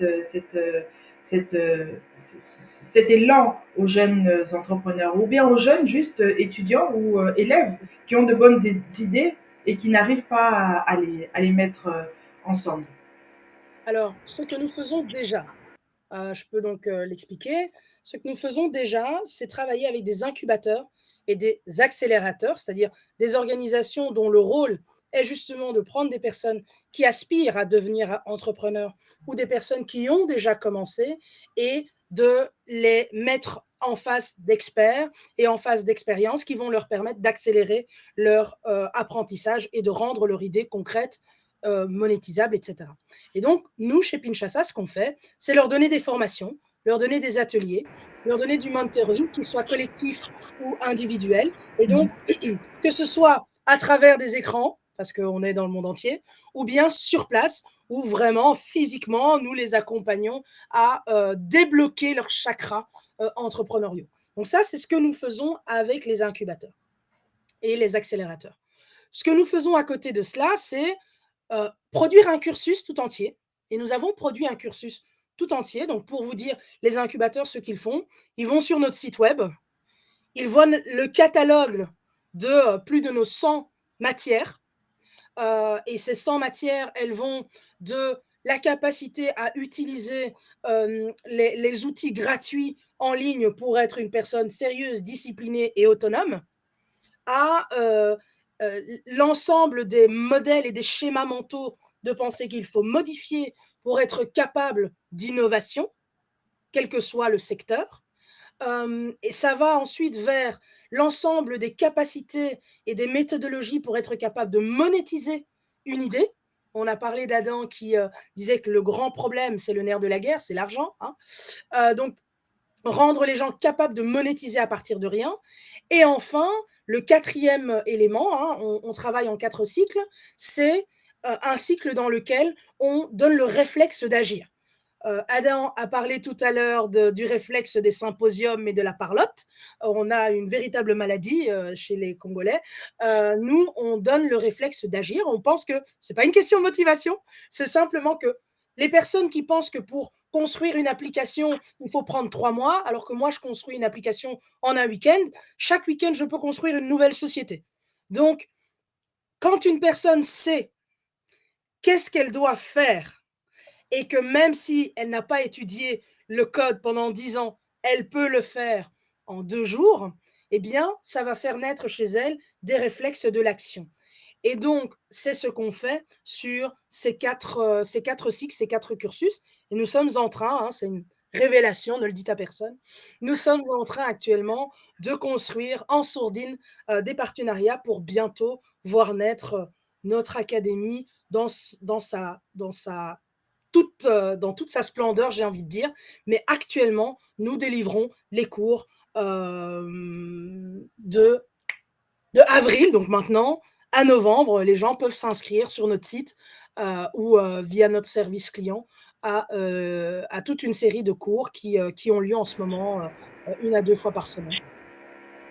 Waouh, magnifique. Merci, merci, c'est très attrayant, vraiment. Je ne sais pas si il y a peut-être Yanaël qui aurait une question ou bien un commentaire, ou bien peut-être Dora aussi qui n'a pas parlé, à qui on va donner la parole plus tard. S'il y a une question ou peut-être une intervention, n'hésitez pas.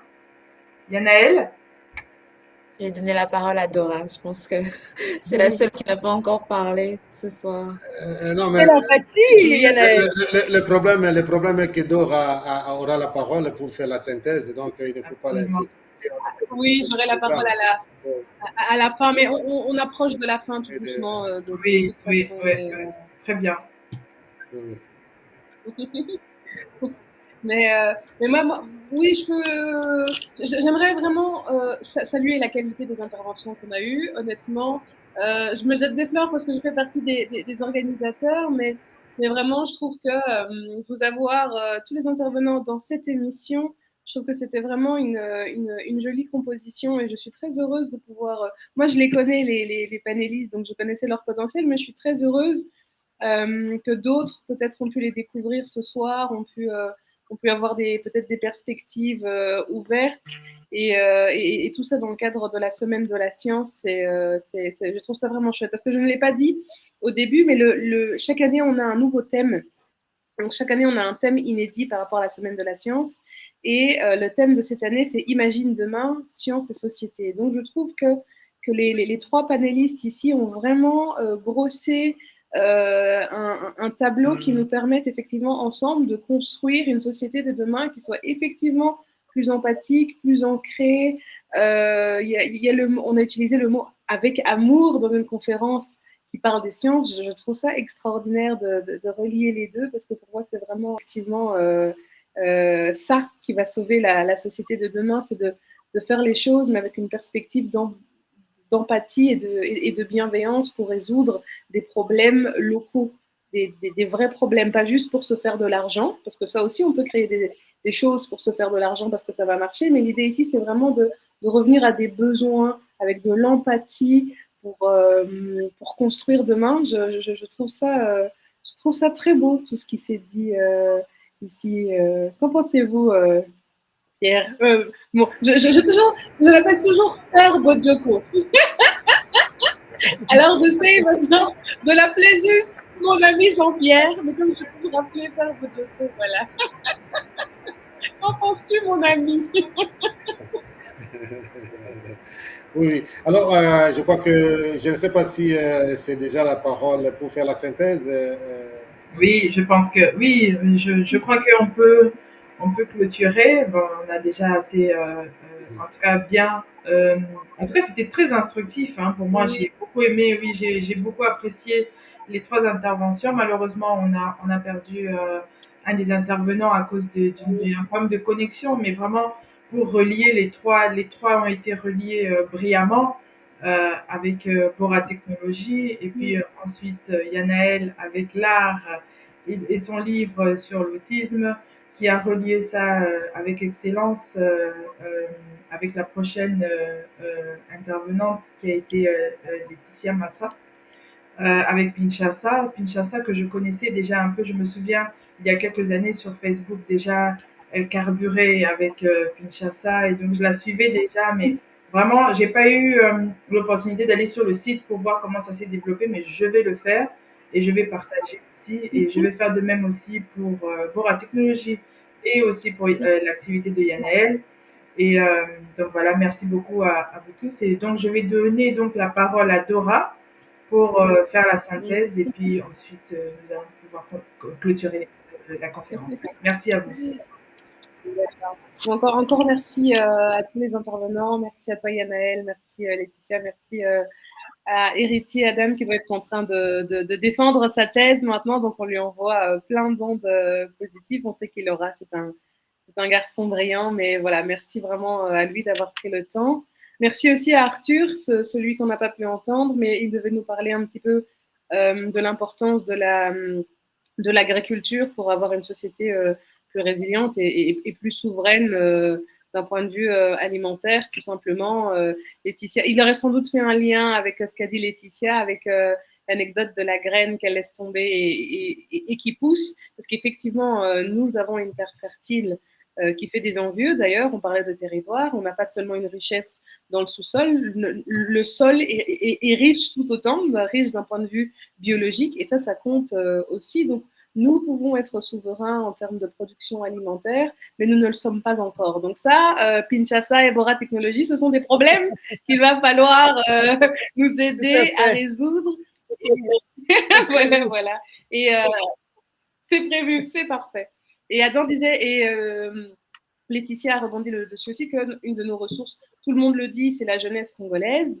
Mais moi, j'aime bien dire que la jeunesse congolaise est une solution que si elle se prend en main, que si elle est formée, que si effectivement elle change de perspective et qu'on lui donne les outils pour voir le monde avec une culture plus ancrée dans les données, dans l'observation, dans la recherche, en tout cas avec une culture et un esprit de cette recherche. Alors là, effectivement, notre jeunesse est même la solution dans ce cas-là. Mais sinon, elle est juste une bombe à retardement pour le moment. Donc, merci à Bora d'exister, Bora Technologie, merci à Pinchasa d'exister, merci à l'émission du Père Bojoko de rassembler tout le monde et de permettre ce dialogue sur des continents différents, sur des horaires différents. C'est vraiment, je pense que tous ici, et même tous ceux qui nous suivent en live, finalement, font déjà un petit peu partie de la solution. Donc, merci vraiment à tous les intervenants, à tous les participants, à tous les panélistes pour cette conférence.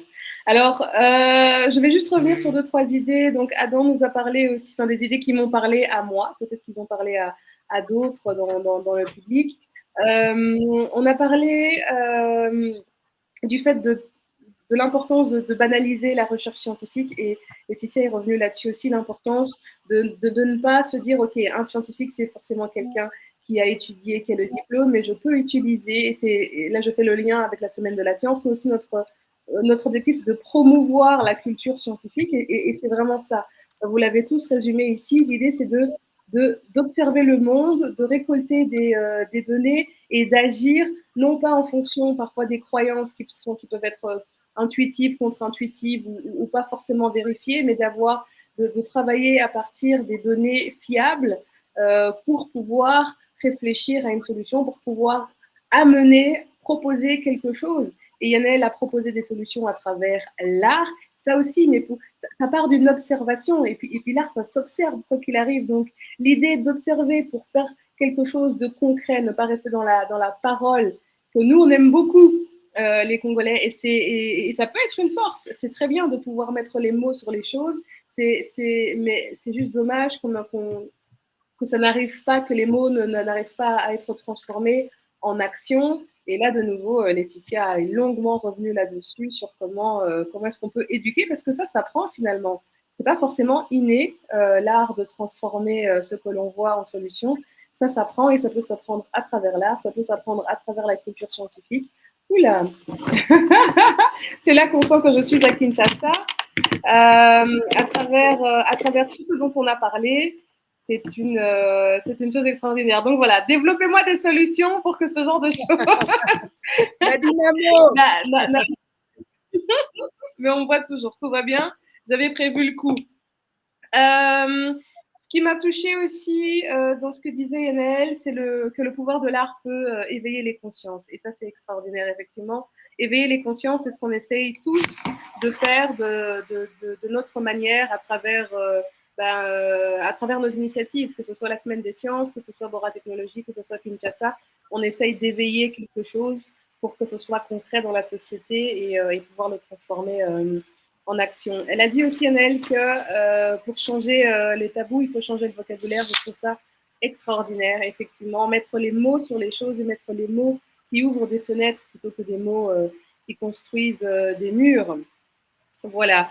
Et vraiment, Laetitia, je suis contente que tu sois la dernière à être intervenue parce que finalement, tu as été un lien parfait avec tous les autres intervenants. Et que le plus important, c'est d'apprendre et de savoir résoudre les problèmes de manière endogène et créative, et que tout doit avoir une approche scientifique. On n'est pas obligé d'être des scientifiques diplômés comme tels, mais avoir la culture et l'approche, c'est effectivement ce qui change le game, ce qui change le jeu et ce qui change les résultats du jeu. Donc voilà, merci à tous. Ce sont les mots et les interventions qui m'ont touchée à moi personnellement. Merci de faire une conclusion aussi brillante. En tout cas, j'ai rien à ajouter. Je vais donner un petit mot au Père Jean-Pierre et puis on va clôturer l'émission. Oui, merci beaucoup. Vous voyez qu'à la fin, je suis minoritaire, donc parmi les femmes. Alors, ce que je peux dire vite, donc c'est pour dire que voilà, c'est la 12e édition donc de sciences et technologie. Et donc, c'est pour dire que prochainement, si vous avez besoin de nous, il suffit de solliciter et nous allons bien organiser. Peut-être que ça sera mieux qu'encore aujourd'hui. Ça, c'est un. Et puis, c'est la responsabilité de Patricia qui a découvert que nous avons de braves femmes qui peuvent constituer maintenant des émissions à part. Ça signifie vraiment que Yanaël soit une invitée pour une journée, Laetitia, ou bien même aussi Dora, pourquoi pas. Ça, c'est la responsabilité de Patricia. Donc, c'est une occasion, puisque ici, c'était une conférence, pour que nous puissions aussi vous inviter dans nos émissions habituelles qui sont différentes d'une conférence. C'est ce que je voulais dire un peu. Merci. Merci, Père Jean-Pierre. Évidemment, oui, je vais garder les contacts et on va organiser ça, bien entendu, par leur disponibilité, mais je suis sûre que individuellement, dans leur domaine respectif, elles feront d'excellentes intervenantes pour notre dialogue. Oui. Merci beaucoup. Merci à vous d'avoir été avec nous. Donc, l'innovation et la technologie qui nous permet de vivre, qui nous permet d'avancer, va aussi nous permettre de regarder cette émission sur YouTube, sur Twitter, et de la regarder autant que vous voulez, puisque on va la rediffuser et puis on va la télécharger. De s'abonner aussi. Oui, et de s'abonner aussi sur la page Dialogue avec pour pouvoir suivre la conférence d'aujourd'hui. Merci beaucoup. En tout cas. Oui, pardon. Si vous me permettez, Madame Patricia, je vais juste rajouter parce que nous sommes en plein dans la semaine des sciences, donc c'est pas fini. Elle a commencé lundi. Aujourd'hui, nous étions dans les écoles et je me permets de le dire parce que j'ai reçu un message de son Excellence Madame la ministre de l'Éducation nationale qui devait être avec nous sur ce live ce soir. Elle n'a pas pu se connecter finalement dû à de nombreuses occupations. Malheureusement, elle a été en réunion jusque très tard, mais elle avait prévu, elle souhaitait se connecter avec nous. Et puis, elle a été avec nous durant toute la journée. Figurez-vous, elle est descendue sur le terrain. Donc, elle a vraiment participé à la Semaine de la Science. Elle est venue visiter les écoles, voir comment est-ce que les élèves justement se mettaient en action autour des sciences pour un petit peu changer leur perspective, pour voir le monde autrement, pour appuyer la culture de la donnée. Et elle a posé beaucoup de questions aux élèves. Ça, j'en suis témoin. On a visité des écoles techniques et professionnelles qui faisaient de très belles démonstrations. Et à la fin, elle a demandé, OK, toutes ces démonstrations, est-ce que vous les utilisez réellement? Est-ce que les systèmes d'alarme, de sonnettes, etc., que vous avez présentés, est-ce qu'elles sont présentes dans vos écoles? Et ils ont dit non. Elle a dit, OK, alors là, on a raté quelque chose. L'idée n'est pas que vous soyez capable de faire des démonstrations de votre savoir. Le savoir doit être utile à justement résoudre des problèmes que vous avez autour de vous. C'est à ça que sert l'école. Et donc voilà, elle a vraiment insisté là-dessus. Et comme j'étais témoin de ça, je pensais qu'elle pourrait venir et en parler elle-même. Mais voilà, elle s'excuse. Je le dis ici dans le live, elle est présente, elle est descendue dans les écoles, elle a insisté sur un petit peu tout ce qu'on a dit ce soir sur l'importance de rendre concrets nos savoirs et de les utiliser pour nous, à notre service. La science, c'est au service du citoyen et c'est comme ça qu'on peut construire le citoyen de demain. Et ce sera mon mot de conclusion. Merci beaucoup, Dora. Et nos salutations à Madame la ministre. Dommage qu'elle n'ait pas pu être là, mais on va reporter ça, je pense. Et je suis d'avis avec elle de dire que les populations locales doivent s'approprier ces technologies. Et c'est le but aussi de notre rencontre aujourd'hui pour pouvoir en parler. Et comme disait Arthur tout à l'heure, il a utilisé un terme de banaliser, vulgariser. Je ne sais pas quel terme est le plus approprié, mais en tout cas, c'est ça. C'est l'objectif principal, c'est de parler et puis d'échanger sur ces sujets-là qui sont très importants pour nous. Donc, je vous remercie tous et je vais... Patricia, je vois Laetitia qui dit, je peux dire une dernière chose oubliée. Oui, oui, oh, of course. Ok, allez-y, Laetitia. Oui, sans vouloir m'approprier le dernier mot de la fin. Hein. Laetitia, je t'en prie, je suis de t'entendre. Il y a parmi les questions qui m'avaient été posées, c'est est-ce que les compétences de résoudre les problèmes de manière créative, si la majorité des Congolais l'avaient, est-ce que ça les réconcilierait avec leur terre et est-ce que ça ferait naître en eux un sentiment d'appartenance beaucoup plus fort qui les ferait oublier de partir toujours du Congo? Eh bien, ma réponse est un grand oui. Parce que quand on sent à quel point on peut transformer un environnement, on se rend compte à quel point on est béni, pour ceux qui aiment le type d'expression. Et le Congo, c'est une terre juste formidable. C'est simplement qu'il n'y a pas suffisamment de résolveurs créatifs de problèmes. Et c'est ça qu'on s'attelle à résoudre, au Congo comme ailleurs, d'ailleurs, dans l'Afrique. Donc, merci Patricia et merci à tous. Merci. Yannel, vous avez un dernier mot, comme ça on est à égalité. Oui.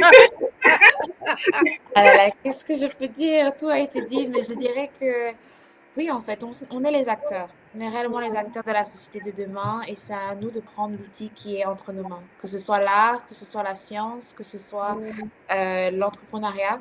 Il faut saisir ce qu'on a entre les mains pour changer la société. Merci Yannel.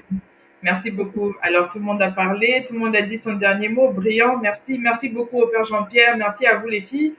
Et donc, on va dire au revoir à nos téléspectateurs. Et puis, vous pouvez revoir cette émission, comme je l'ai dit tout à l'heure, sur YouTube, sur nos pages Twitter et sur LinkedIn également. Merci beaucoup et très bonne soirée à vous tous.